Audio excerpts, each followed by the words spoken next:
बड़ी बीमारी हो गई है। कैंसर जैसी बीमारी से कौन बच सका।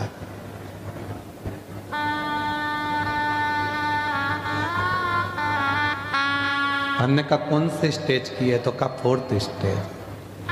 बच्चे तो कहा अभी 1.5 साल का लड़का है। हमने कहा ठीक है।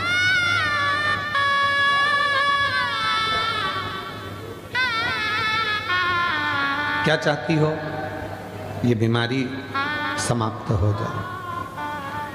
हमने कहा ये तो हम कर ही नहीं सकते। डॉक्टर के पास जाओ, दवाइयाँ लो, इलाज कराओ। कीमो बोले कीमो कराओ, थेरेपी का बोले थेरेपी कराओ। आप कुछ नहीं करोगे। हमने कहा नहीं, हम डॉक्टर थोड़ी ना जो हम कुछ करेंगे। तो फिर कोई उपाय बता दो। हमने कहा एक उपाय है, आज कथा के पंडाल में तुम ये छोड़कर चली जाना कि तुम्हें कैंसर की बीमारी है, और आज से जिंदगी ऐसी जीना कि मुझे कोई बीमारी है ही नहीं। खुश होकर माइंड में से निकाल दे कि कोई बीमारी है। बच्चे के साथ खुश रहे, पति के साथ खुश रहे, परिवार में खुश रहे, स्कूल में ज़्यादा समय निकालो, अपना पूरी एजुकेशन पढ़ाई जो करते हो कराओ, खूब एंजॉय का जीवन जियो, खूब एंजॉय।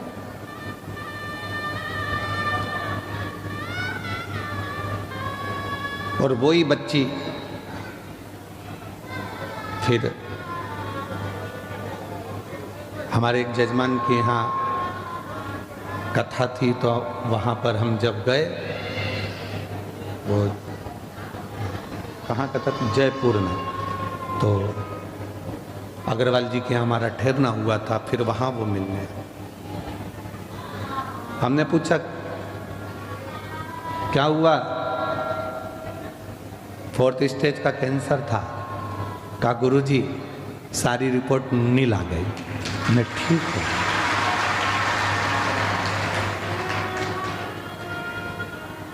मेरी जीजियों, मेरे जीजाओं, मेरी बेटियों, मेरे बेटाओं, एक बात याद रखना, बीमारी को माइंड में बिठा लिया तो वो बीमारी तुम्हारा पीछा कभी नहीं छोड़ने वाली। बीमारी को माइंड से निकाल दिया तो बीमारी भी सोचती है ये तो मुझे झेल ही नहीं रहा, तो मैं दूसरे के पास चली जाऊं। झेल ही नहीं रहा।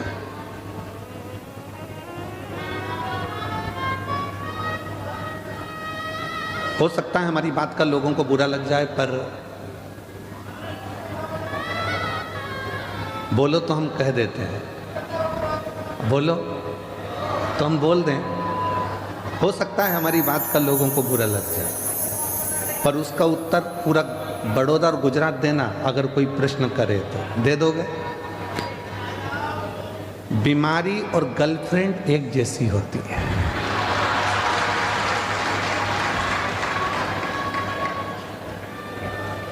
आपने दिमाग में से निकाल दिया, ये दूसरे के पास चली जाती है। बोलो सही है कि गलत है। दिमाग में से निकाला, चली।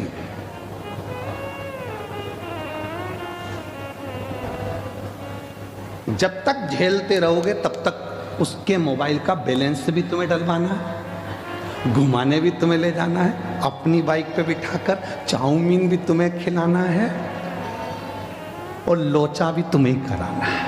लोचा भी तुम्हें। अब और तुमने एक दिन मन में सोच लिया इतना पैसा तो मैं फालतू का खर्चा कर रहा हूँ, मेरे मम्मी पापा जिससे मेरी शादी कराएंगे वो मुझे जब मिलेगी, और इतना मैं जब उस पर खर्च करूँगा तो मेरी ज़िंदगी संवर जाएगी, वो मुझे प्यार करेगी। खत्म खत्म। उसने सोचा मैं क्या करूं, तो मैं दूसरी जगह। बीमारी भी ऐसी है। तुमने सोच लिया मेरे घुटने को डॉक्टर ने बोला है बदलाना पड़ेगा, बदलाना पड़ेगा, बदलाना पड़ेगा, मेरे घुटने का ऑपरेशन होगा होगा होगा। तुमने माइंड में बिठा कर रख लिया। बड़ा बेटा आया, उससे भी दिन भर में जो मिलता है उससे तुम घुटने की बात करते हो। जितने मिलते हैं उससे तुम केवल मेरे कमर बहुत दुख है, कमर बहुत दुख है, हमारी कमर बहुत दुख है, हमारी कमर बहुत दुख है। बस जो मिले वो कमर ही कमर तुम्हारी बुद्धि में चलती रहती है। बहू के पास बैठोगी तो भी वही बात है, बेटी के पास बैठोगी तो भी वही बात, मोबाइल पे बहन से बात करोगी वो भी वही बात। जो बीमारी ने तुमको घेरा है तुम उस बीमारी से बाहर ही नहीं निकल रहे हो, क्योंकि तुम्हारी माइंड उस बीमारी में फंस चुका है। जिस दिन तुमने सोच लिया कि आज मैंने बड़ौदा की कथा सुनी है, बीमारी को आज यहीं पटक कर जा रही है और गारंटी है 3 महीने में मेरा रिजल्ट अच्छा है। उसका प्रमाण ये लाखों भक्त, एक पत्र आज भी आया है, उसमें भी यही बात लिखी। देखो,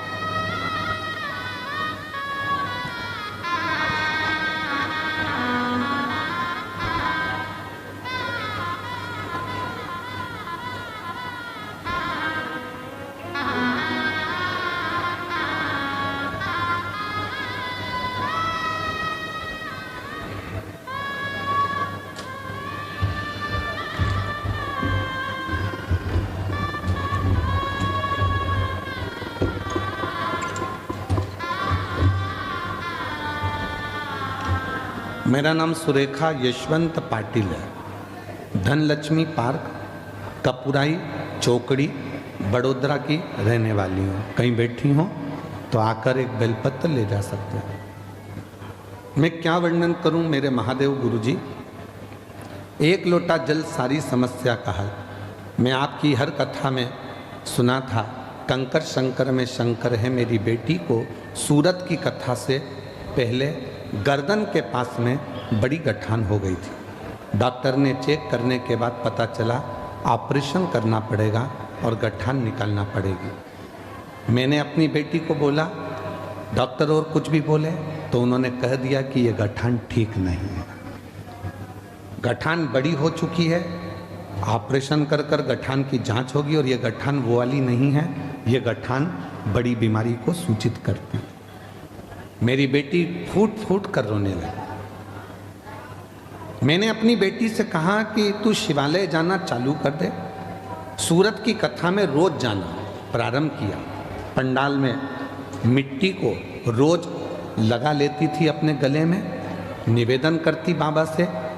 और दूसरी बात, जैसे ही कथा पूरी हुई उस गठान की फिर वापिस जांच कराने के लिए सोनोग्राफी के लिए गई और बाबा ने ऐसी कृपा कर दी कि उसकी पूरी गठान गल गई और रिपोर्ट नॉर्मल आई। गुरुदेव 15 दिन, देखो उसने लिखा, 15 दिन बाद बाबा ने ऐसा क्या चमत्कार किया कि रिपोर्ट निकालने के बाद रिपोर्ट नॉर्मल आई और उसके बाद भोले बाबा पर खुद से ज्यादा विश्वास बढ़ गया, खुद से ज्यादा।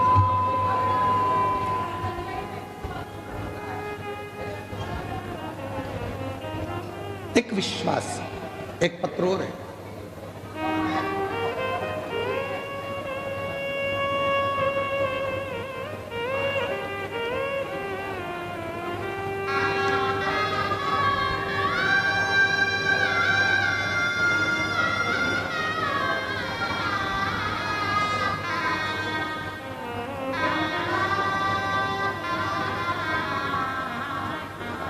ममता बेन कचहर में आजवा रोड कमला नगर की रहने वाली हैं। कहीं बैठी हो तो आ सकते हैं। एक लोटे जल का मैं क्या वर्णन करूं। मेरी मम्मी सविता बेन कहार, उन्हें 2022 में पेट में दर्द शुरू हो गया था, तो हम सब भाई बहन ने उन्हें अस्पताल ले जाकर चेकअप कराया। उन्हें चेकअप के बाद पता चला कि उनके पेट का कैंसर है, पेट का कैंसर है। और हम ये सुनकर डर गए थे। हमने कई अस्पताल में चेकअप करवाया और अच्छे से अच्छे अस्पताल में ऑपरेशन का डॉक्टर ने बोला। अब ऐसी अवस्था में क्या करें? किसी ने कहा कि शिव जी पे चढ़ा हुआ जल पीना प्रारंभ करो, एक बेलपत्र खाना प्रारंभ करो। रुद्राक्ष मंगवाया सीहोर का और रुद्राक्ष का जल शिव को चढ़ाकर पीना प्रारंभ करा। 6 महीने बाद जब जांच कराई तो सारी गठाने गल चुकी थी और कैंसर नील बता दिया। कहीं बैठी हो तो आ सकती, क्यों? उसका कारण क्या है? हमने, फिर हो सकता है आप लोगों को बुरा लग जाए, पर सत्यता है जो हम बोले हैं उसको दिमाग में रखना। आप मत झेलो, मत झेलिए आप।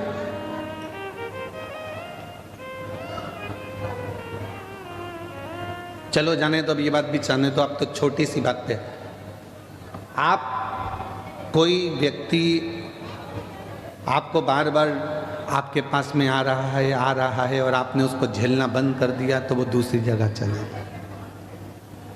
मत झेल।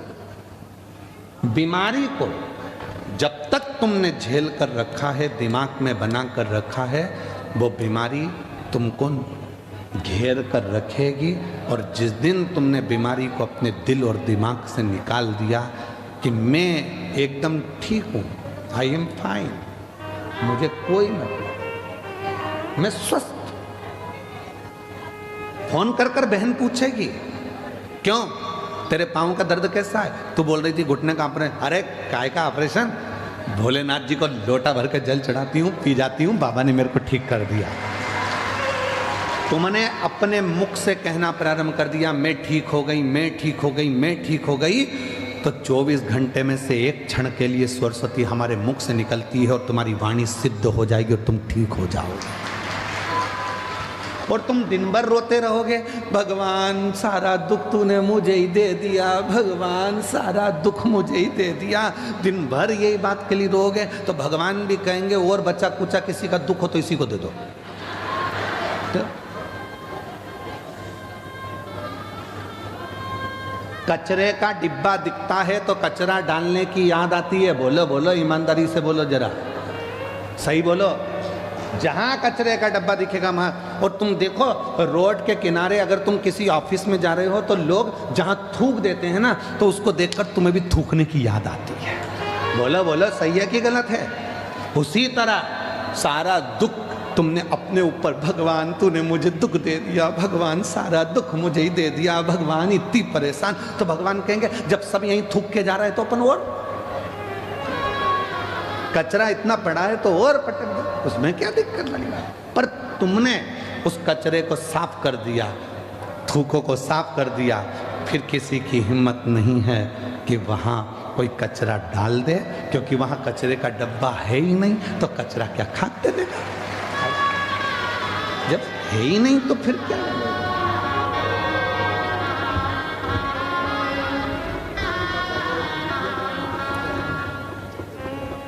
तेरी कृपा का क्या है भरोसा। इसी बेटी को गले में गठान हो गई थी और डॉक्टर ने ऑपरेशन का कह दिया था। गठान भी डॉक्टर बोले थे आड़ी टेढ़ी है, पर बेटी कह रही है कि मुझे विश्वास नहीं था क्या एक लोटे जल से, एक बेलपत्र से और सीहोर के रुद्राक्ष के पानी से क्या मैं ठीक हो सकती हूँ। पर आज बिना दवाई गोली कुछ भी नहीं लेती और पूरी ठीक हो गई। एक बार जोरदार ताली।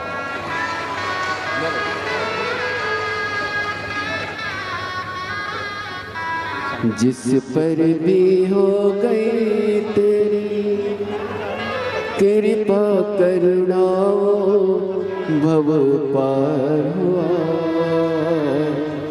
भव पार हुआ। ये बेटा कह रहा है कि मेरे पापा आप पर भरोसा नहीं करते थे, किसी मंदिर में नहीं जाते थे, गाड़ी के ड्राइवर हैं, ड्राइव करते हैं।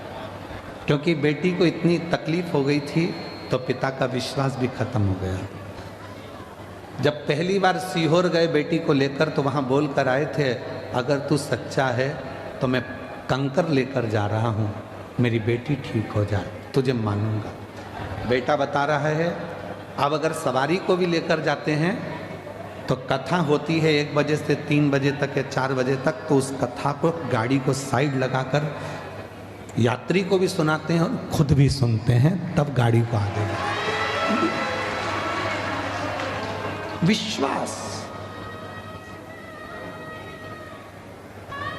छोड़ो।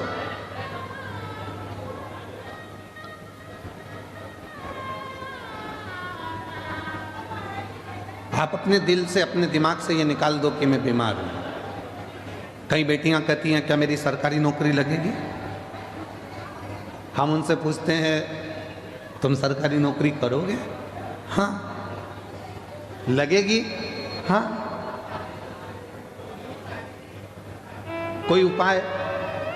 तो हम बेटियों से, बेटाओं से कहते हैं अगर सरकारी नौकरी चाहते हो, तुम कहते हो कि कोई उपाय, उसका एक ही उपाय है, अपनी मेहनत को 4 गुना बढ़ा लो, रात दिन एक कर दो, परिश्रम खूब करो, और आखिरी में जिस दिन कंपटीशन एग्जाम में बैठो, एक बेलपत्री पर शहद लगाकर शंकर को चढ़ाकर चले जाओ, फिर वो कार्य बाबा संभाल। मेहनत करो, परिश्रम करो। अब हम मेहनत भी नहीं करें, परिश्रम भी नहीं करें और सोचे कि सीवर वाले बाबा जी ने कहा है तो मेरा जॉब लग जाएगा, नौकरी लग जाएगी, नहीं लगे। मेहनत आपको करना पड़े, परिश्रम आपको करना पड़े। आ जाओ।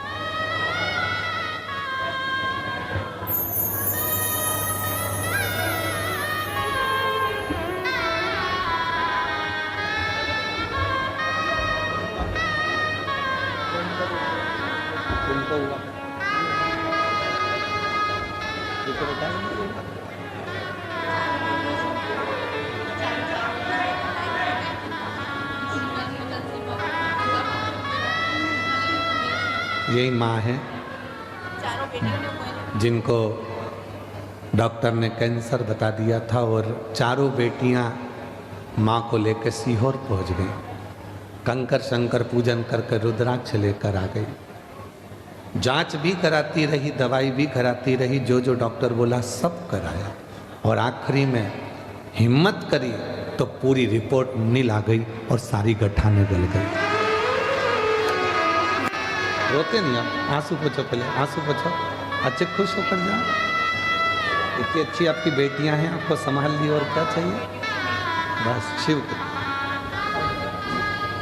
जो जैसी भावना लाया वो वैसा ही फल पाया, नहीं खाली उसे लौटाया वो मन ही मन हर्षाया, कर दिया माला माल काशी वाले ने, लुटा दिया भंडार काशी वाले ने, लुटा दिया भंडार काशी वाले ने, कर दिया माला माल काशी वाले ने। जिस विचार को तुम्हारी चित्त वृत्ति में तुम लेकर आओगे, तुम वैसे सोच लिया कि सरकारी नौकरी करना है, मिलेगी, मेहनत करना पड़ेगी, परिश्रम करना पड़ेगा।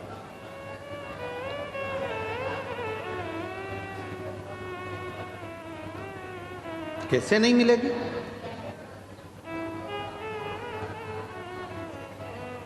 सूरत की कथा में एक बात कही थी कि दुनिया में कोई ऐसा सिंहासन नहीं है और कोई ऐसी कुर्सी नहीं है जिस पे तुम नहीं बैठ सकते। अगर अंदर विश्वास है, भरोसा है, मेहनत है, परिश्रम है, तो तुम बैठो। कई लोग कहते हैं गुरुजी हमको आशीर्वाद दो, अगली बार हम कथा कराएं, हम जजमान बनकर खुद कथा कराएं। हम उनको आशीर्वाद की जगह ये कहते हैं कि विश्वास पक्का रखना, मेहनत 4 गुनी करना, तो अगली कथा तुम कराओगे।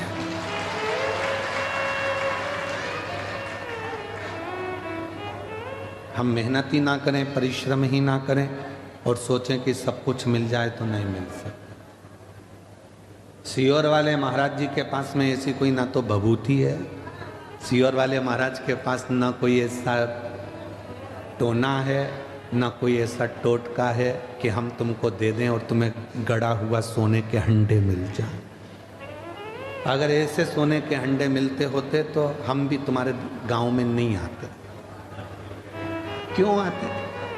बोलो सही है कि गलत है? मेहनत करना है, परिश्रम करना है, और वो मेहनत, वो परिश्रम एक दिन तुम्हें उन्नति की उस सीढ़ी पर लेकर जाएगा जिस पर तुमने कभी सोचा ही नहीं था तुम्हें पड़ा। कोई साधन नहीं। एक चने बेचने वाले का बेटा हूं, पिताजी चने बेचते थे।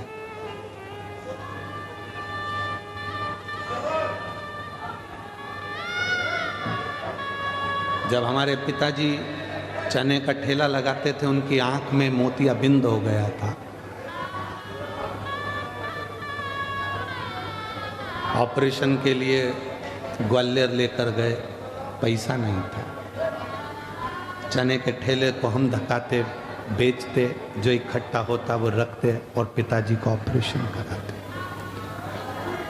माँ के पाँव में जो चांदी की पाँव की पायल थी वो भी बेच दी गई। माँ के पास में अगर कोई थोड़ी बहुत रकम थी वो भी निकाल कर बेच दी गई और पिताजी का आँख का ऑपरेशन करा। उस समय की बात है। हिम्मत नहीं आ रही।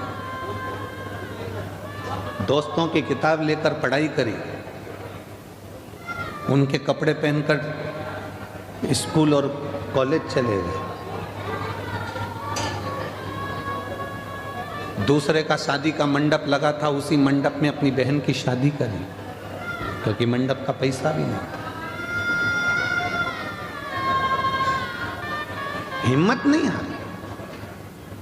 और आज हिम्मत नहीं हारी, इसीलिए आप लोगों से कहते हैं किसी ने साथ नहीं दिया। जो इतना इतना डोंडी पीटते हैं, परिवार इतना बड़ा है, कुटुंब इतना बड़ा है, रिश्ते इतने सारे हैं, कोई साथ नहीं देता। व्यर्थ की बात है। अकेले पैदा हुए हो, अकेले परिश्रम करना है और अकेले ही सिंहासन पर बैठना, कोई दूसरा नहीं आएगा। तुम किसको अपना दुखड़ा सुनाते हो?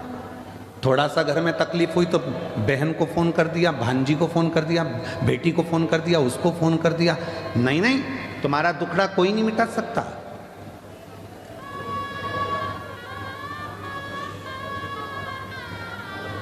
अगर तुम अपनी बेटी को फ़ोन करके भी बोल दोगे कि तेरी भाभी परेशान कर रही है, कौन सी ननंद है, तो छाती पर आकर कह दे भाभी तुम मेरी बहन मम्मी से क्यों लड़ रहे हो? दम चाहिए। वो भी किसी की बहन है, वो भी किसी की बेटी है, वो भी बोल सकती है, उसमें भी सामर्थ्यता है। इसलिए किसी को अपना दुखड़ा मत कहो। दुखड़ा कहना है, एक लोटा जल लेकर शंकर जी के मंदिर में जाकर, वो जगत का बाप है, उससे इतना जरूर कहो कि बाबा मेरी जिंदगी के सारे दुख काट देना। कोई बुरा नहीं है। हो सकता है मेरी किस्मत में पूर्व में कोई कर्म भोगने का रह गया था, वो आज भोग रही हूँ, पर बाबा तू तो कर्म के लेख को भी मिटा सकता है, तो मेरे लेख को भी मिटा देना और मुझे अच्छा कर दे। उसको कहो ना, किसको कह रही? भाई आया तो उसको कह दिया, बहन आई तो उसको कह दिया, रिश्तेदार आए तो उनको कह दिया। क्या कर लेंगे रिश्तेदार? शादी में सब खा पी के चले जाते हैं, 500 रुपये की एक प्लेट निपटा के, दूसरी बार कोई नहीं आता। तुम्हारे घर में क्या हो रहा है उनको कोई मतलब नहीं।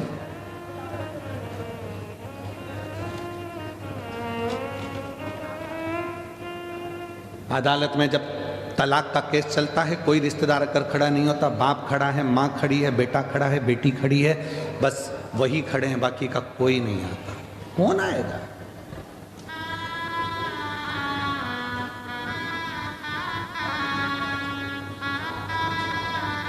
तुम्हारे यहाँ बड़ौदा में बारात निकलती है क्या? दूल्हा घोड़े पे बैठ के, घोड़ी पे बैठ के निकलता है? जम के तो बोलो। नाचने वाले घोड़ी के पीछे नाचते हैं कि आगे? आगे। ठीक है। और मरने के बाद अर्थी निकलती कि नहीं निकलती? निकलती है। परिवार वाले आगे नाचते हैं कि पीछे? जितने परिवार वाले रिश्तेदार होंगे, शादी में, खुशी में सब आगे होंगे, और दुख आया तो सब पीछे होंगे। अकेले आगे चलना है, अकेले आगे चलना। खुशी है तुम्हारे यहां, धन है तुम्हारे पास में, बहुत खुशियां हैं, सारे रिश्तेदार आगे आगे नाचेंगे। मैं रसगुल्ला ला दूं, मैं जलेबी ला दूं, मैं ये ला दूं, मैं वो ला दूं, मैं ये कर दूं, कपड़े पहना दूं, चेन पहना दूं, अंगूठी पहना दूं। सारे रिश्तेदार आगे आगे आगे आगे आगे आगे। खुशी है तो, और दुख आया सब पीछे। बात करते करते जा रहे, कितना अच्छा था, निपट गया।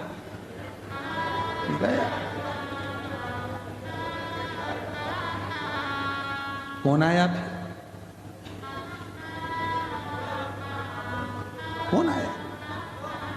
फिर तो कह देंगे देखो हम मरे का भोजन नहीं करते, इसलिए हम 12वें में नहीं आते। और वही मरा हुआ व्यक्ति का धन खा गए, संपदा खा गए। तेरे पास में मेरा लड़का देकर गया था, इतना पैसा नहीं रिहा तो तू लौटा दे। वो देने का नाम नहीं, हम 12वें का भोजन नहीं खाते, बाकी का सब खा जाते हैं, बस वो ही नहीं खाते। खा गए। लोग कहते हैं सीवर वाला बाबा बहुत आड़ा टेढ़ा कथा बाजता है, तो उसमें दिक्कत क्या? मत सुनो, उसमें क्या प्रॉब्लम? सत्य थोड़ा कड़वा होता है, सत्य कड़वा होगा। और सुनो, दवाइयां धीरे धीरे असर करती, और एक इंजेक्शन अच्छा जोरदार लग जाए ना, जोरदार, फिर वो असर कर जाता। सब अपने हैं। मेरा परिवार इतना बड़ा, मेरे रिश्ते इतने बड़े, मेरे नाते इतने बड़े, मेरे कुटुंब इतने बड़े, मेरे, पर याद रखना अकेले ही चलना है, कोई दूसरा। और केवल तुम्हारे साथ नहीं हुआ है, शिव जी के साथ में भी ये हुआ। अमृत निकला मंथन से, पीते समय 33 कोटि देवता को शंकर जी याद नहीं आए। एक भी देवता ने ये नहीं कहा कि शिव जी को अमृत देना है, एक ने भी ये नहीं कहा कि शंकर जी दे गए अमृत पीने से, एक ने भी ये नहीं कहा कि अमृत भोलेनाथ जी के पास पहुंचा दो, एक ने भी ये नहीं कहा कि शिव जी के पास अमृत भेज दो। पार्वती जी तो इंतजार कर रही थी, तुम्हारे इतने सारे परिवार वाले कोई अमृत लेकर आएगा। एक नहीं आया, एक आए कब? जब विष निकला, कोई नहीं पिया, न पृथ्वी ले, न आकाश ले, न पताल ले, न कोई ले, कोई लेने को तैयार नहीं हुआ, न देवता ले। तब पूछा फिर इसको किसको दें, किसको दें? तो कहा एक काम करो कि वो शंकर जी के पास भेज दो। शिव जी विष? हाँ ले जाओ। शंकर जी के पास पहुंचे विष लेकर, तो भोलेनाथ जी ने कहा ठीक है लाओ मुझे दो। पार्वती कहती है कैसी बात करते हो, अर्धांगिनी हूं तुम्हारी, अमृत लाते तुम्हें अपने पति को पिला देती, विष मेरे पति को दे रहा हूं।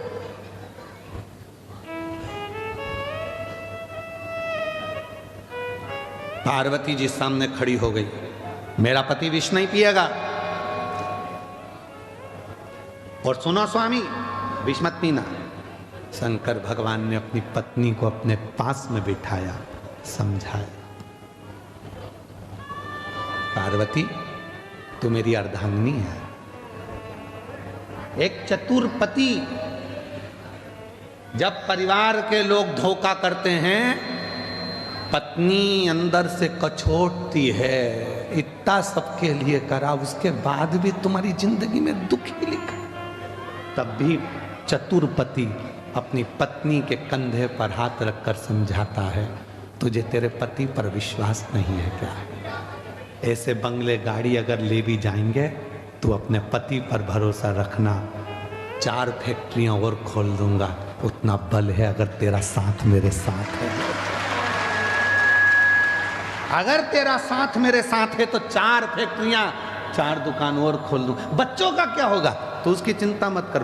मैं जब आया था बड़ौदा में तो मेरे पास भी कुछ नहीं था, उसी ने तो मुझे दिया है। अगर ये खा भी लेंगे तो मेरे ललाट पर लिखा हुआ कोई नहीं लेकर जाएगा, वापिस जोड़कर आगे बढ़ जाऊंगा। जाने दो। शिव जी ने धर्मपत्नी के कंधे पर हाथ रखा, मां जगत जननी पार्वती के कंधे पर हाथ रखकर शिव जी कहते हैं, पार्वती तू कह रही है कि विष नहीं पीना? पार्वती मालूम है तुझको, तू जगत जननी है, जगत जननी है, और मैं देवों में देव महादेव हूं। अगर कल की ठंडी रोटी बहुएं नहीं खाती, मां रसोई घर में देखकर आती है कि रोटी कितनी बची है, और आते से जब बहू गरम गरम खाना अपनी माँ के लिए लेके आती है, सास के लिए, तो माँ रोटी निकाल कर दे देती है, बेटा मुझे ठंडी अच्छी लगती है। क्या माँ को ठंडी रोटी अच्छी लगती है? नहीं, सब गरम खा रहे हैं तो सास को भी गरम रोटी अच्छी लगती है, पर उसको मालूम है टिफिन में रखी है, बाद में फिका जाएगी, कहीं बाहर जाएगी, कोई को देना पड़ेगी, उससे अच्छा है ठंडी रोटी मैं खा लूं। वो खा जाती है।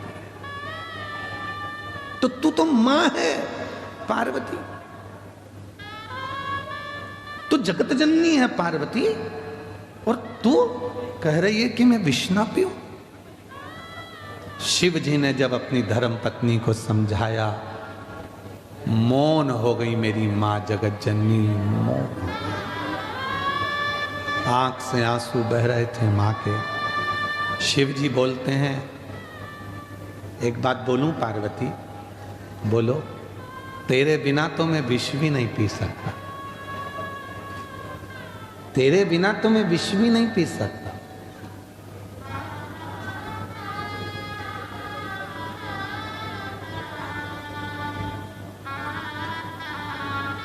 तलाक शब्द मुसलमानी शब्द है।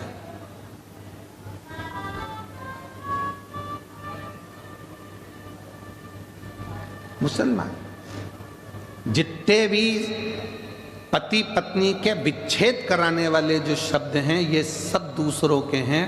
हमारी भारतीय परंपरा में, सनातन धर्म में एक भी ना तो मंत्र ऐसा है, ना कोई साधना ऐसी है, और ना कोई नियम ऐसा है कि पति पत्नी को कोई अलग कर सके। पति पत्नी 7 जन्म तक एक दूसरे के हैं, बस उनके विचार मिलना चाहिए। ये सब शब्द दूसरों के हैं।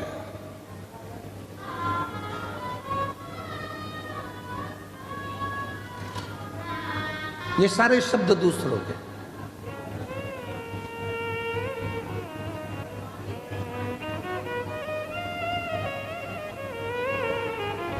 क्यों चिंता करते हो? तू बोल, मैं तेरे बिना तो विष भी नहीं पी सकता पार्वती, तू बोलेगी तो मैं विष पीऊंगा। ठीक है। पार्वती जी ने कहा,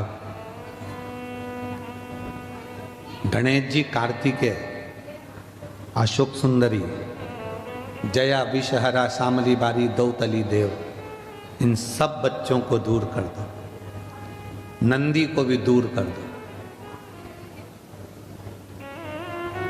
तब विष पीना।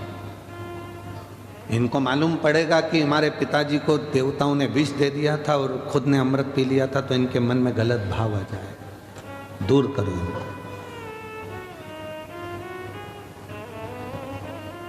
इनको दूर कर दिया था, सबको भेज दिया। गणेश जी चले गए, अष्टविनायक बनकर बैठ गए। कार्तिकेय गए, श्री सैलम पर जाकर बैठ गए। अशोक सुंदरी काशी में जा गई। जया, विषहरा, शामली बारी, दौतली देव हरिद्वार पहुंच गए। सब चले। नंदी बचा था। शिव जी ने कहा, नंदी विष पीऊंगा, तुझे अच्छा नहीं लगे, तू जा।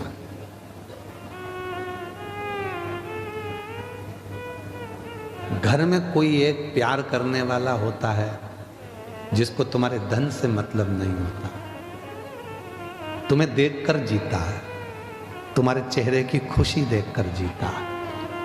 शिव जी के चेहरे की खुशी देखकर जीने वाला एक ही था, वो था देवती देव महादेव का नंदी। इसलिए आज भी मंदिर के बाहर उनका चेहरा देखता रहता है बैठकर, वो जीना से।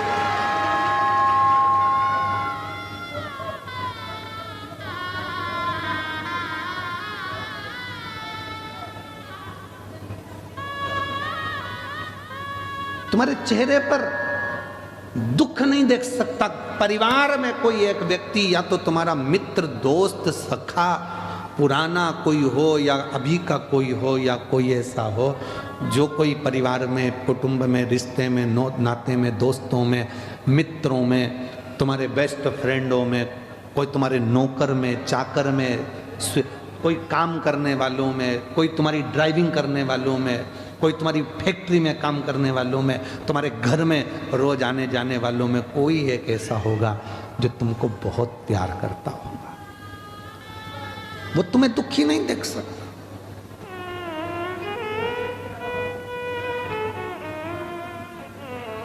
नंदी जाओ। नंदी कहते मैं नहीं जाऊंगा, तुम विष पियो। पार्वती जी ने पूछा तो शिव जी का कहना नहीं मानेगा? नहीं, विष पीने के बाद हो सकता है इनको चक्कर वक्कर आ गए, गिर पड़ गए तो मुझे लेके भगना पड़ेगा ना हॉस्पिटल। ड्राइवर का होना और गाड़ी का होना तो जरूरी है ना। शिव जी मुस्कुराकर बोले मैं विष पीऊंगा, थोड़ा बहुत गिर गया तो नंदी बोले आपके पास रहकर चिंता मत करो, थोड़ा बहुत अगर विष नीचे गिर भी गया, आप चाहते हो ना किसी को नहीं मिले, मैं बैठा हूं, जो गिरेगा ये नंदी चाट जाएगा, नंदी चाटेगा, आप चिंता मत करो। कभी कभी जिंदगी में ऐसा समय आता है जो सज्ञे हैं वो 500 रुपये नहीं देते। जिस ड्राइवर ने, जिस वर्कर ने, कोई मित्र ने, जिसके पास कुछ भी नहीं था, जो तुमसे प्यार करता है, वो कह देता है साहब चिंता मत करना, आप आंटी जी चिंता मत करना, मैं तुमको ला कर देता हूँ, तुम तो तुम्हारा काम करो, बेटा तुमको पढ़ाई करना है, कोई नहीं देगा ना, मैं दे दूंगा, तुम चिंता मत करो। साधारण व्यक्ति जिससे सोचा ही नहीं था, प्रेम था उसके अंदर, उसने अपनी तनख्वाह में से, अपनी जेब में से लाकर दे दिया, ये लो, दुखी मत हो, दुखी मत हो। नंदी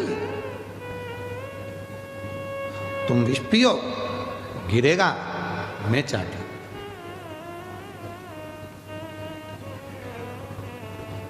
पार्वती जी के चेहरे पर मुस्कुराहट आ गई। कोई स्नेह करने वाला हो तो नंदी तेरे जैसा हो, किसी को नहीं देखता, केवल शिव को देखता, केवल शिव।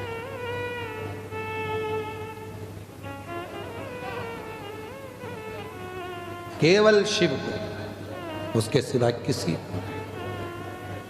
शंकर की ओर उसका मुख होता है और शिवलिंग की ओर देखता रहता है।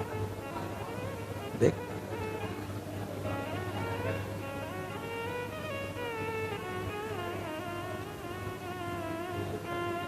देखता है।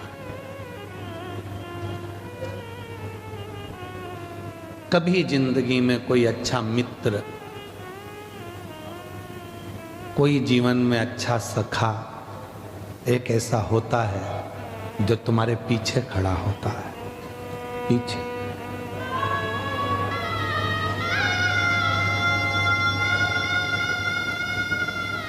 कोई जिंदगी में कोई अपना एक ऐसा हो जाता है जो तुम्हारे पीछे खड़े होकर तुम्हें हिम्मत देता है, घबराना नहीं, मैं हूं।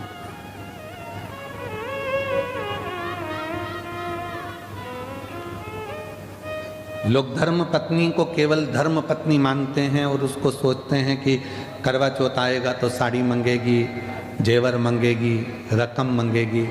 कभी विचार करना, वो जेवर, वो साड़ी, वो रकम अपने लिए नहीं मांगती है। उसको मालूम है जिस दिन मेरे पति पर अगर थोड़ा भी दुख आया तो मेरे जितने जेवर हैं वो इसी के काम आने वाले हैं, मेरे लिए इसी के काम आने।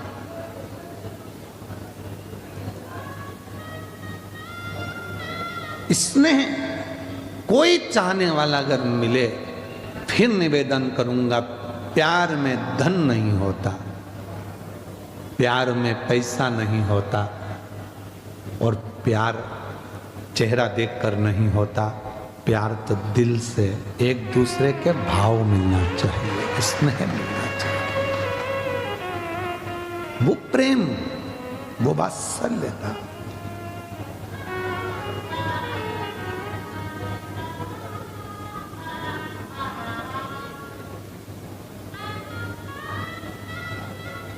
हम जिन मित्रों की किताब लेकर पढ़ते थे, हम जिन मित्रों के कपड़े पहनकर स्कूल चले जाते थे, उन मित्रों के भी रिश्तेदार कहते थे तेरे कपड़े मत दिया कर इसको।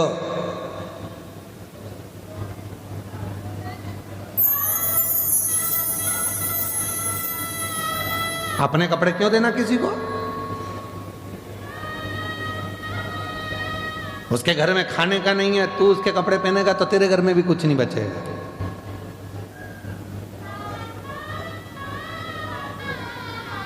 मत देना इसको कपड़े।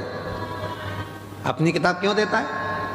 बहुत सारे मिलते थे, फिर भी एक हमारा मित्र ऐसा था कि वो चुपचाप से स्कूल के बैग में कपड़ा फंसा कर लाता था, शर्ट, और लाकर दे देता था, आज ये वाली शर्ट पहन के चले जाना एग्जाम में, तेरी क्लास अलग है, मेरी क्लास अलग है, चले जा। कोई चाहने वाला चाहिए, जो धन, उस समय पर धन नहीं था तो भी तो प्यार करने वाला था, प्रेम करने वाला था। कोई चाहने वाला चाहिए, स्नेह करने वाला चाहिए, जो प्रेम धन से।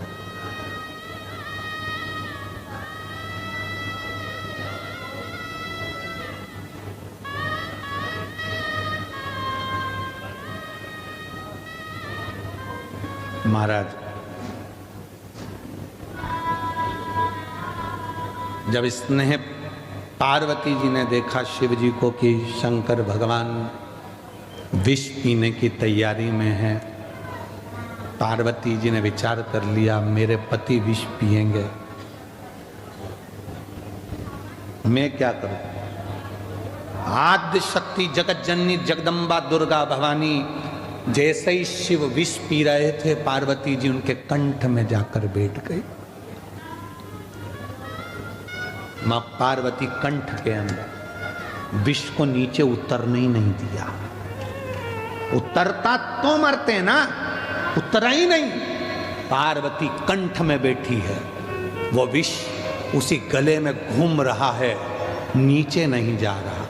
अगर विष नीचे चले जाता तो शंकर पूरे नीले पड़ जाते, पर उनका केवल कंठ नीला पड़ा, इसलिए नीलकंठ महादेव हो गए। नीचे ही नहीं गिरने दिया, विष को जाने ही नहीं दिया, कंठ पर रोक दिया। मेरी जीजियों, मेरे जीजाओं, घर की एक धर्म पत्नी केवल ऐसी होती है, तुम्हें लगता है कि वो घर में रहती है तो बहुत ऐश और आराम की जिंदगी जीती है। तुम दुकान पर सर्विस में नौकरी पर रहते हो तो तुम्हें लगता है कि मैं ही थकता हूं, केवल मैं ही थक रहा हूं, और वो ऐश की जिंदगी जी रही है। एक धर्म पत्नी अगर सच्ची है ना, तुम्हारे लिए भोजन भी बनाती है, बच्चों का टिफिन भी बनाती है, पढ़ाती भी है, बुजुर्ग माँ बाप की सेवा भी करती है, और शाम को तुम्हारी दुकान से आने का, ऑफिस से आने का इंतजार भी करती है, भोजन भी बनाकर फिर रात्रि को तुमको देती है। उसका समर्पण, लोगों के ताने भी सुनती है, विष भी पीती है।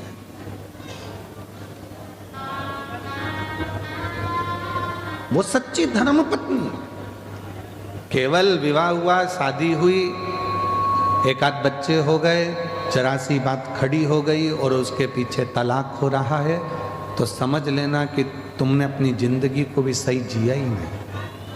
और तुमको लगता है कि इस लड़के से तलाक ले लूंगी, दूसरी शादी कर लूंगी, या मैं इस लड़की से तलाक ले लूंगा, दूसरी शादी कर लूंगा। हो सकता है कि आने वाला समय कैसा हो, उसको निभाओ, समझो क्यों विवाद हो रहा, किस चीज के लिए, थोड़ा निभाओ, साधो। हाँ, कोई धन का ही मीत है, पैसे से ही प्रेम है, तो फिर तलाक भी हो सकता, पर धन का मीत नहीं है, केवल प्यार चाहता है, केवल प्रेम चाहती है, तो फिर पैसे को बीच में मत लाना, धन बीच में।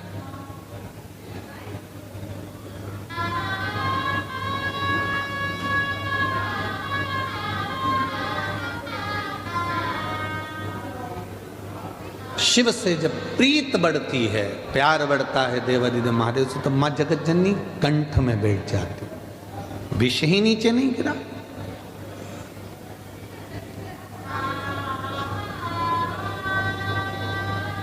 थोड़ा सा 2-4 बूंद नीचे गिरा तो मेरे नंदी ने उसको साफ कर दिया,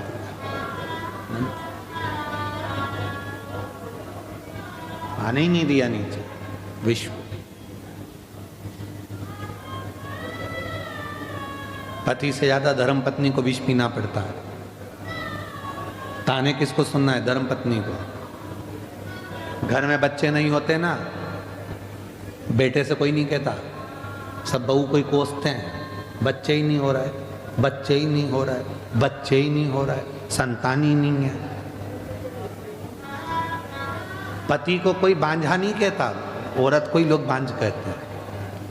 पति का तो कोई नाम ही नहीं लेता, कि कभी आज तक सुना कि इसको बच्चे नहीं होते, बांझा है। पर पत्नी को कह देंगे, कोस कोस के मार देंगे, बांझ है, बच्चे नहीं है, संतान नहीं है। मौसी आई तो के, मामी आई तो के, भाभी आई तो के, ननंद आई तो के, बच्चे नहीं है, तो तुम्हारा दे दो, लग जाओ। बच्चे नहीं है, बच्चे नहीं है, बच्चे नहीं है, पति से कोई नहीं कह रहा। सारे दोष स्त्री को, सब विष उसको।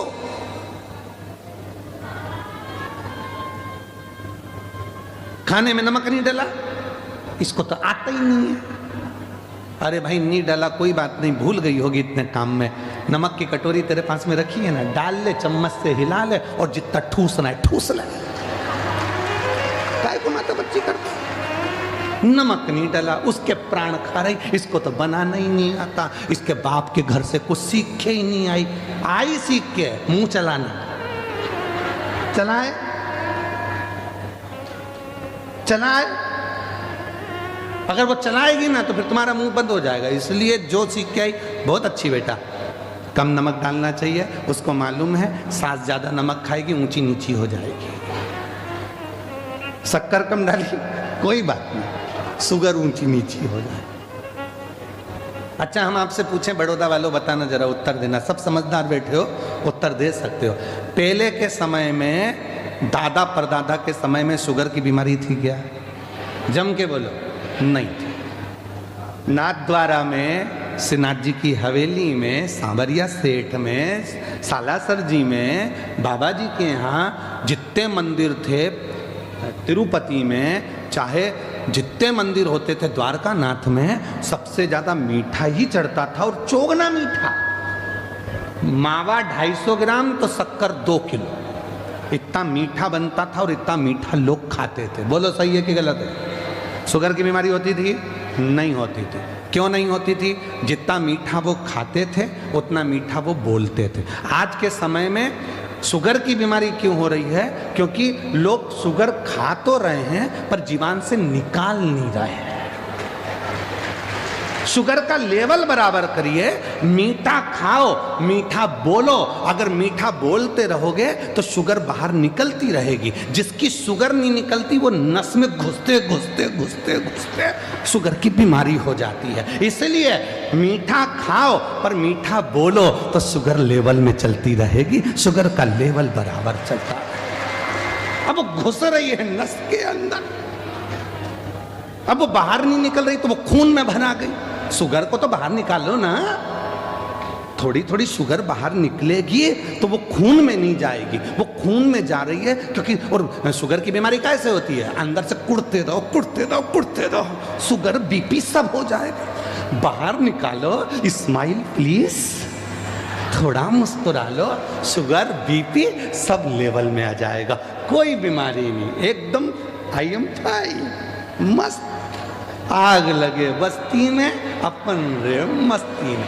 करके देखना, मीठा खा भी लो ना तो थोड़ा मुस्कुराओ, हंसो, ठाका लगाओ, बच्चों के बीच में बैठो, खूब एंजॉय करो, थोड़ा बहुत साउंड तेज चलाकर नाच भी लो। तेरे डमरू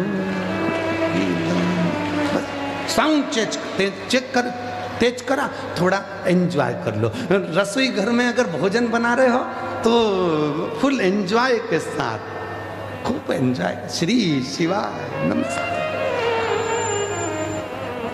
बच्चे आकर चिल्ला रहे हैं, परिवार आकर चिल्ला रहा है, तो भोजन बनाने वाला आधा डिप्रेशन में पड़ा हुआ है, भोजन बनाएगा तो भोजन भी फिर वो उसको भी गुस्सा आता है, और गुस्सा आता है तो फिर वो आटे पर गुस्सा निकालती है, आटे पर गुस्सा। और वो आटे पर गुस्सा निकला तो आटे की रोटी बनी और रोटी बन के सबको खिलाई गई। अब सब शाम को 4 बजे तक जैसे ही ऑफिस से आए सब आंख बबूला, कहा हमारे घर में इतना गुस्सा कैसे आ गया? क्योंकि तुमने वो घर की बहू को इतना डिप्रेशन दे दिया, घर की माँ को इतना डिप्रेशन दे दिया कि वो पूरा आटे में, या फिर चाय बनाती है तो उसकी अदरक में ले वो अदरक को कूट कूट के पूरा गुस्सा निकाल देती है। और वही गुस्से की चाय तुम पी जाते हो तो पीते से आग बबूला, मेरा नाम चिंचिंचू, तो वही गुस्सा भरा गया। भर लो।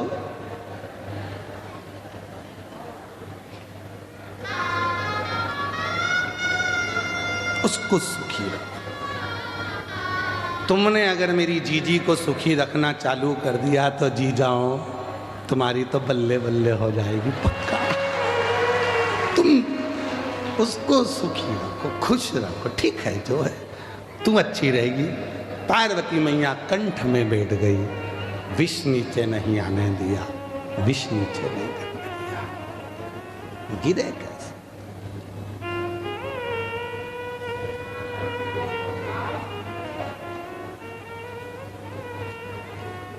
वो जगत जननी अम्बा जगदम्बा है, जगत धात्री है।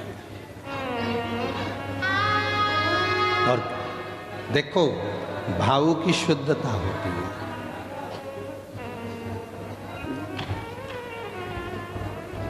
अगर दिल में अगर परमात्मा बसा है तो तुम फिर कहीं पर भी बैठकर उसको भज सकते हो। कहीं वो एक गुजरात का एक गीत बड़ा सुंदर था, उसमें वो माताएं ने, जिनने भी वो गीत गाया है, उसमें बहुत पहले वो गीत चलता था कि पंछी डारे उड़ी ने जाए जे पावागढ़ रे, और माँ काली ने जैन कीजे गरबा।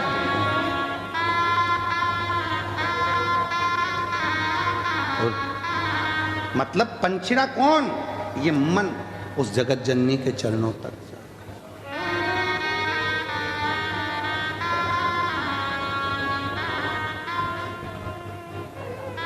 इसकी एक लाइन और क्या है?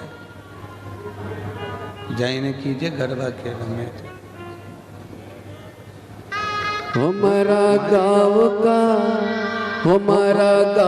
का सुनार भाई जल्दी आओ रे, हमारा गाँव का सुनार भाई बेगाओ रे, माड़ी माँ काली के लान सुंदर पायल लाओ,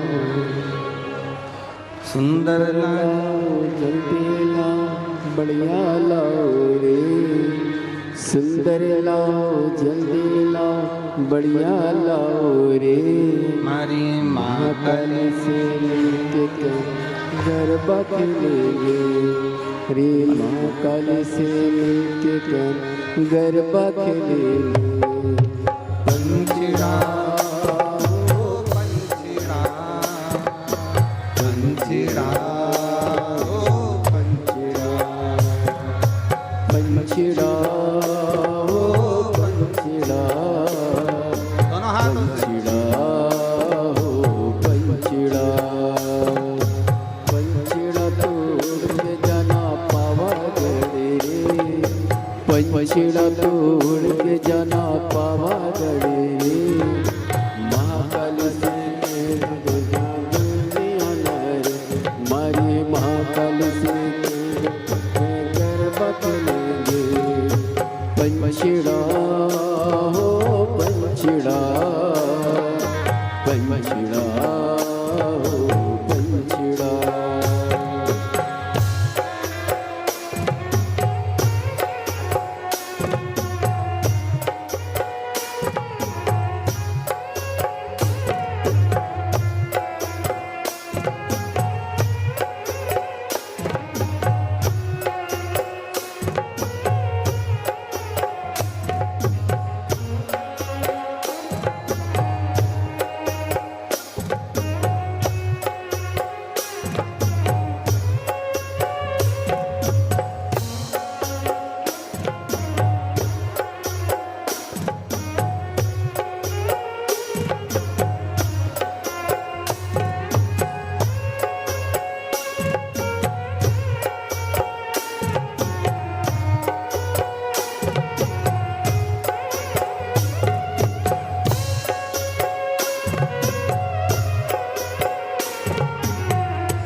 हमारा गाँव का, हमारा गाँव का, हमारा गाँव का, हमारा गाँव का, हमारा गाँव का लोहार भैया जल्दी आना।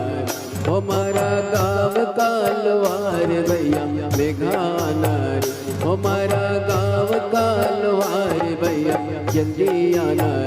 हमारे माँ काली के लिए बढ़िया त्रिशूल लाना रे। हमारे माँ काली के लिए बढ़िया त्रिशूल लाना रे।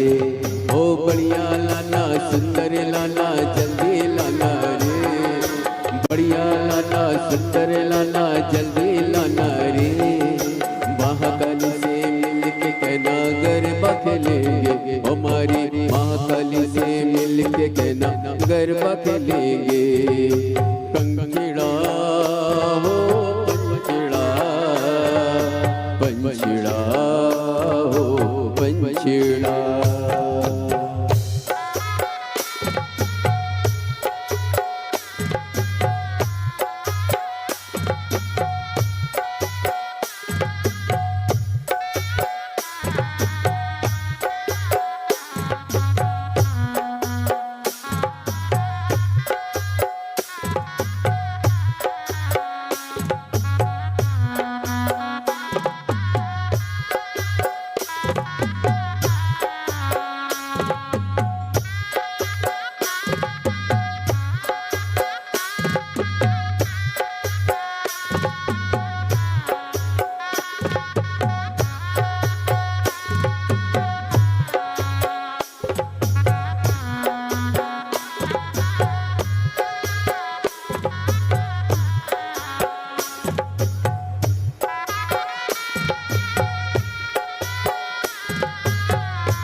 हमारा गाँव का, हमारा गाँव का माली भैया जल्दी आना रे, हमारा गाँव का माली भैया जल्दी आना रे, हमारे माँ काली के लिए बढ़िया माला लाना रे, हमारे माँ काली के लिए बढ़िया माला लाना रे, ओ बढ़िया लाना सुंदर लाना जल्दी लाना रे, बढ़िया लाना सुंदर लाना जल्दी लाना रे, महाकाली से मिलके कहना गरबा के लेंगे, हमारी महाकाली से मिलके कहना गरबा के लेंगे, पंखेड़ा हो पंखेड़ा, पंखेड़ा हो पंखेड़ा।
हमारा गाँव का, हमारा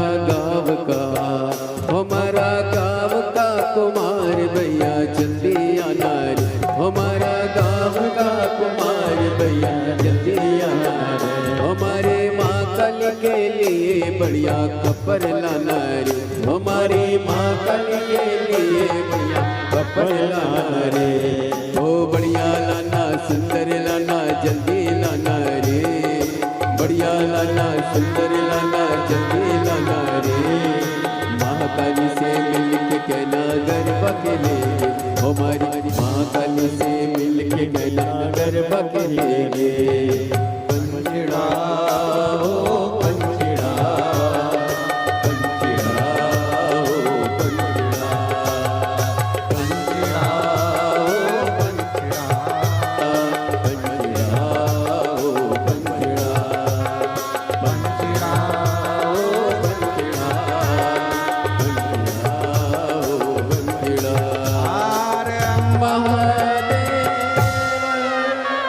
बोल पावागढ़ वाली माता की जय।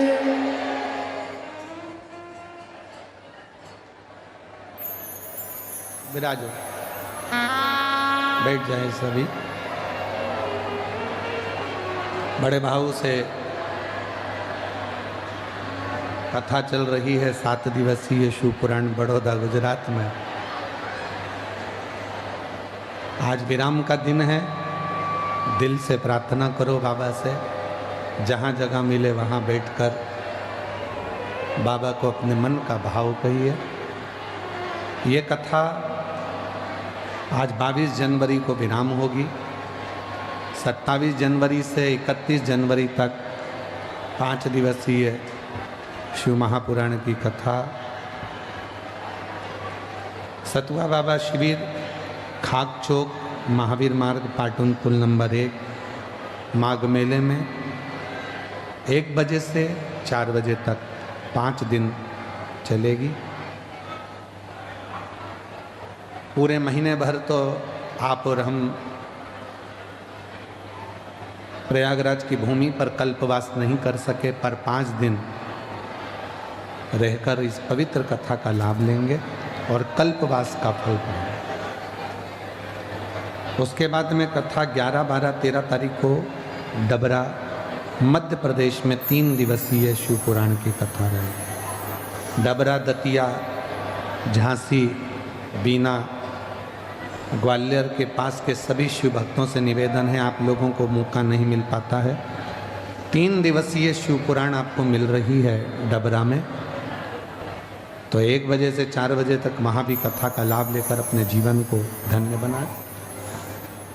फिर रुद्राक्ष महोत्सव, जो मेरी जीजियों का मायका है कुबरेश्वर धाम, ऐसे पवित्र भूमि पर पूरे साल लोगों को इंतजार रहता है उस रुद्राक्ष महोत्सव का दर्शन करने का, जहां 14 फरवरी से 20 फरवरी तक रुद्राक्ष महोत्सव रहेगा।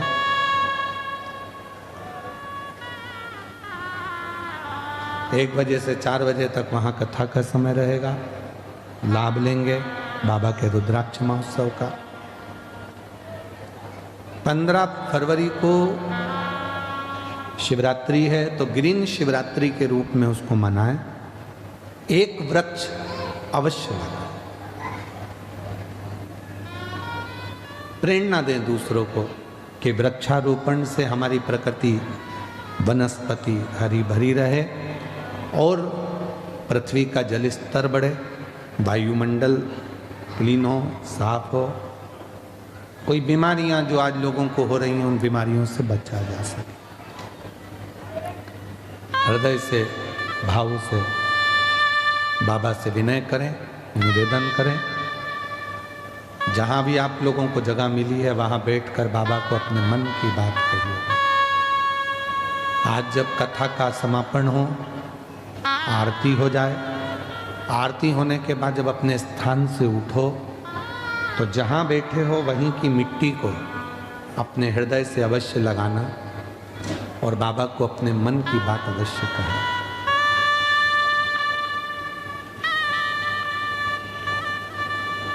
साथ में बाबा से प्रार्थना करिएगा, साथ में बोलिएगा, दिल से बाबा को नमन करिएगा, विनय करिएगा।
सब दुख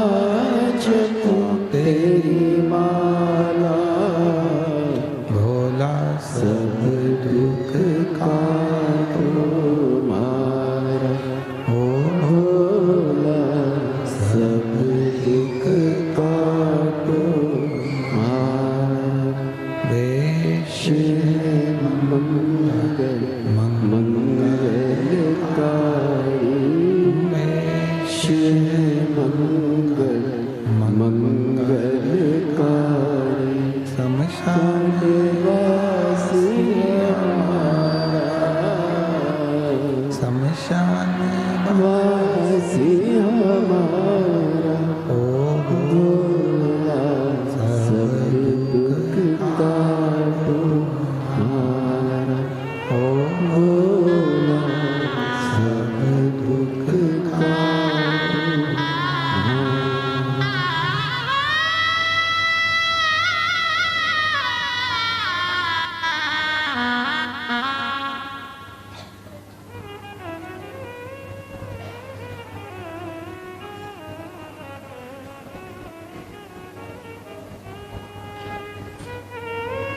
बाबा देवादिदेव महादेव भगवान शिव ओगड़दानी त्रिकालदर्शी कैलाशी विनाशी भगवान शंकर की पवित्र कथा कह रही है, शिव महापुराण की कथा वर्णन कर रही है, शिव तत्व कह रहा है, शिव महापुराण की कथा कह रही है, भगवान शंकर का पवित्र चरित्र कह रहा है, शिव तत्व कह रहा है। माँ जगत जननी जगदम्बा अम्बा पार्वती जी शिव जी के कंठ में जाकर विराजमान हो जाती हैं, भगवान शंकर के कंठ में जाकर बैठ जाती हैं, विष को ऊपर की ऊपर रोक लेती हैं, नीचे जाने देती है, विष को ऊपर की ऊपर रोक लेती हैं, विष को वो विष नीचे ही नहीं जा रहा। जगत के हित के लिए, जगत कल्याण के लिए भगवान देवादिदेव महादेव ने विष पिया। दुनिया में कोई चीज भारी नहीं है, हर भारी चीज को हल्का समझो।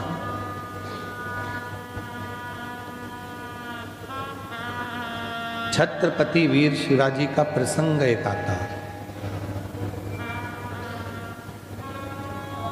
जीजाबाई ने सामने देखा था कि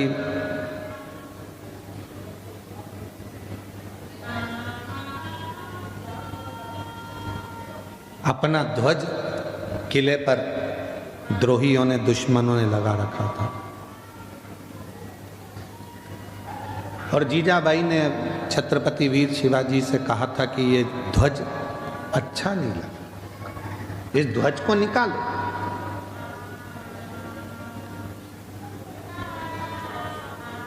छत्रपति वीर शिवाजी ने कहा था, मां, सामने वाली जो विद्रोही हैं उनके पास में सेना बहुत है, भले सेना हो, तुम में बल कम है क्या? अपने आप को कभी दुनिया से कमजोर मत समझो।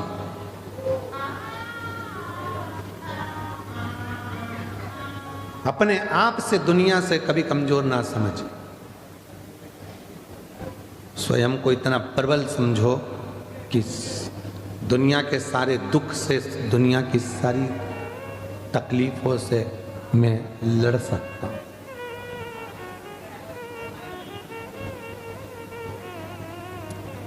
एक कथा आती है शिव महापुराण के अंदर कि तारकासुर जिसने वर मांगा था कि मैं मरूं तो शिव जी के पुत्र के द्वारा मरूं। आवाज को सेट करिए, आवाज ठीक नहीं है।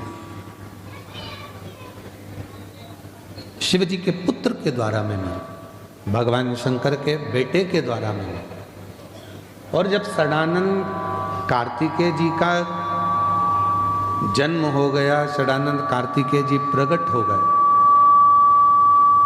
और कार्तिकेय बाबा जब प्रकट हुए तो उन्होंने माँ आद्यशक्ति जगत जननी जगदम्बा दुर्गा भवानी से कहा, माँ आद्यशक्ति भवानी से उन्होंने विनती करी कि मैं कैसे,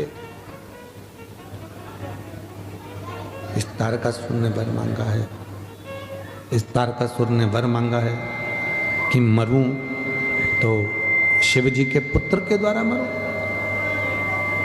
बेटे के द्वारा मरूं। पर मैं छोटा हूं और तारकासुर की सेना विशाल है, ये मुझसे कैसे मरेगा? दुनिया में कोई ऐसा काम नहीं जो व्यक्ति कर ना सकता। एक पत्र अच्छा है।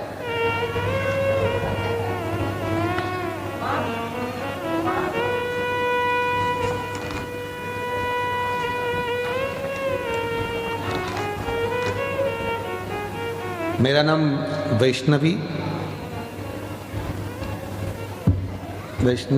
अभिहितकर है। मैं नवसारी गुजरात से हूँ। कहीं बैठी हो तो आ सकती हूँ। मेरे ऊपर महादेव की कृपा, बाबा मेरा सरकारी नौकरी पाने का एक सपना था और वह सपना बाबा की कृपा से साकार हुआ। बाबा, मैंने वर्ष 2022 में गुजरात राज्य के पुलिस की परीक्षा दिया। उसमें मेरा कुछ नंबर से रह गया। फिर सिलेक्शन ही नहीं हुआ। दूसरा एग्जाम दिया, उसमें भी रह गई। फिर तीसरा दिया, उसमें भी रह गए। ऐसे मेरी सरकारी नौकरी लग ही नहीं रही थी। गला पकड़ रहा है, आवाज़ सेट नहीं है। थोड़ी आवाज़ तो क्लियर करो। तब मैंने फिर एसएससी जीडी की परीक्षा दी, पर उसका भी कोई रिजल्ट सामने नहीं आ रहा था।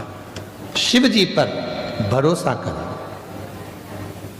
5 उपाय जो आप बताए थे वो मैंने दूसरी बार एसएससी जीडी की परीक्षा में किए। वो 5 उपाय उन्होंने लिख के भी भेजे कि हमने ये वाला उपाय किया।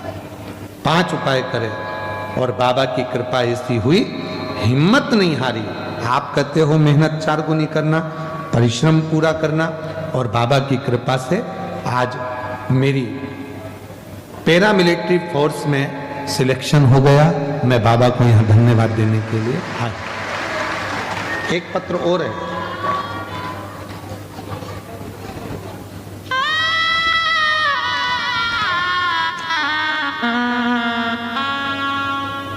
मेरा नाम जरा पढ़ के बताओ क्या लिखा है।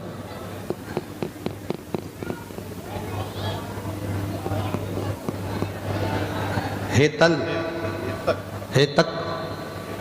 मैं गांव बरसड़ा